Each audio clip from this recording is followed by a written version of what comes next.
14 millionga qanday biznes boshlasam ekan deganlar uchun Melco drobilkalaridan navbatdagi ixtiro. Hop, bu apparatimiz 3 fazada ishlaydi. 15 kW bu tomonga qo'yilgan motor, 1,5 kW bu tomonga. Hop, bu 1,5 kWli Schneck.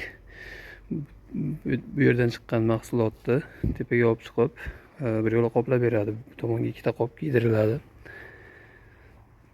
Bittasi to'lgandan keyin bu tomonga o'tkazilaveradi. Hop, apparatda komplekti 4 xil setga beriladi.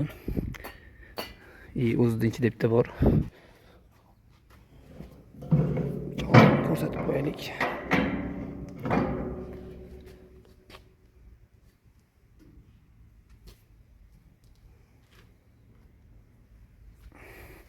Hop, bu apparat soatiga 1,5 tonnadan 2 tonnagacha donlarni maydalaydi. Hozir ishlash jarayonini sizlarga ko'rsatamiz. Hop, O'zbekiston bo'ylab xudo xolasa dastavka bor. Endi katta narsa bo'lgani uchun dastavka kelishiladi.